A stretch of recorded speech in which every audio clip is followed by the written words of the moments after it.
3 net status game, Mr. B Muscle CEO. About to answer this question, and I tagged a lot of people that gave answers to the question. I said, "What's a good game to prepare someone for playing life?" I said, chess, Monopoly, basketball, or Texas Hold'em. A lot of people said chess. That was the number one answer, chess. No, it's not. And I like chess. And when people say things like, "This is chess, not checkers," it does mean something because I use that statement myself to say that unlike checkers, I don't have to take every move in front of me. You know, I have to sacrifice things to get a greater good. It's strategy, think 5 moves ahead, etc. But chess is not a good game to teach someone about life. For what reason? Number one, and this is with all these games. Chess, you all start off with the same amount of pieces.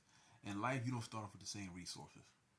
We all don't start off with the same amount of pieces, money, family, home, neighborhood. In chess, everyone starts off on the same playing field. Same 8 pawns, 2 rooks, 2 bishops, etc.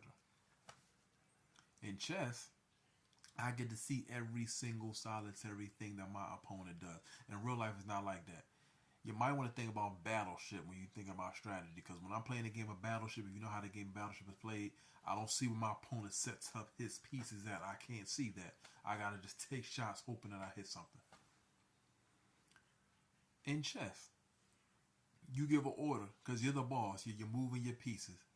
Every single piece that you move does exactly what you tell them to do. In life, no, I tell my employees sometimes to do something, they don't do it exactly how I said do it. Sometimes they don't do it when I said do it. So chess is not a good stratagem for life. And another reason why chess isn't a good strategic game to learn life lessons is because one thing we observe when you're playing a game of chess, there's no emotion involved. It's not necessarily like that in real life. Some of us have a callous demeanor like myself, but there's emotion involved when you make a real life move decisions. Okay, let's look at another game, basketball. I hate basketball. I do not like playing it, or I do not like watching it.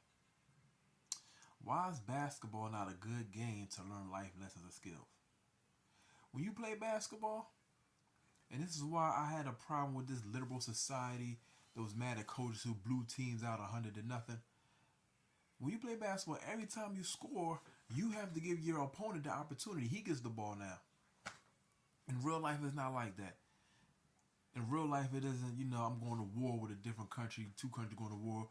We shot them, now we got to wait for them to shoot back. No, we can boom, boom, boom, boom, boom. You never got to pass the ball. In basketball, you have to, every time you score, give your opponent a chance to have the ball now, and they have an opportunity to score. It's not like that in real life. Real life does not work like that. No, it doesn't. Let's look at Monopoly. That was the other option, Monopoly. Now, granted, Monopoly, you can, in real life, go to jail just because you landed on the wrong corner. So I guess that's, but once again, we don't start off with the same amount of money. We don't start off with the same amount of money. Very few people are buying houses straight up cash. That's another thing. And there is nothing that's going to force people to come to your property, to your railroad. I don't even know. There's no community chess in real life. There's plenty of chances, but Monopoly's not a good game for life. You don't get $200 every time you pass go, things like that. It's not really setting people up for a real life strategy. Now, my game that I said is a real great game to teach people about life. Texas Hold'em Poker. Why did I say that? Okay, number one, you're not starting off with the same resources. When someone deals those cards, I might have in my hand a king and a queen. You might have a 2 and a 4. The other person might have, we all don't start off with the same resources in our hand. But the only resources that are available to everybody are available to everybody. Meaning, okay, if you know how Texas Hold'em is played, you got to turn the river and the flop. Okay, the 4 cards that's in the middle. I can use any of those. Oh, I think, excuse me, the 5 cards that's in the middle. I can use any of those 3 cards out of the 5 I want, and so can you. So we have all the same options. You got these liberal LGBTQ supporters, abortion supporters, whoever, whatever, Republicans, Democrats, they all saying the Constitution. Yeah, so whatever argument you use, the opponent can use those same things if they choose to. In Texas Hold'em, you have to ante up. When the game starts, I gotta put something on the line. In real life, you gotta put something on the line. You know, I can raise the stakes, and if I raise the stakes, everyone gotta meet my standards now, or they can call and say, I fold. I don't want to do this no more because the stakes are too high. And when I do that, I can have a worse hand than anybody because no one can see what I got in my hand. I can't see what they got in their hand, but the resource that we all got to use, the cards is in the middle. We all can look at those cards and I can get a general idea and I can say, okay, how do I want to proceed with this? But I can win the game and have less resources than the next man. Or I can win the game because I got, a full house. I got a royal flush. So Texas Hold'em is a good game to learn about life. You learn about bluffing people, reading people, keeping your poker face, which means to keep a stern demeanor no matter whether you got a good hand or bad hand or proceeding with it. This is my take on what games that can prepare you for life. And none of these things are absolute. There's flaws, I'm sure, in Texas Hold'em as far as a life lesson game. I told you Battleship, that's another game. I like that game because, you cannot see where your opponent places his pieces, and that's real life.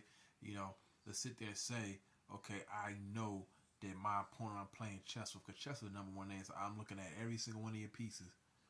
And that's another thing that takes playing chess out of a good life lesson, because like when you play chess, everyone starts off with the same move. You move a pawn. If you sit there, you tell me that I don't care if the grand wizard or master or whatever that's playing chess right now, they about to start right now. I know the first move is going to be one of them. Whoever go first is going to move a pawn. It don't work that like that in real life. So this is 3-net status gear. Check us out at Magical Hat. Check us out at Gate 215. Stop through. We got some new hats coming out soon. If you're looking at this on YouTube, please like and subscribe because, we got some things coming. I want y'all to check it out. We need all the followers we can get with this algorithm. Love y'all. This is Mr. B Muslim signing off.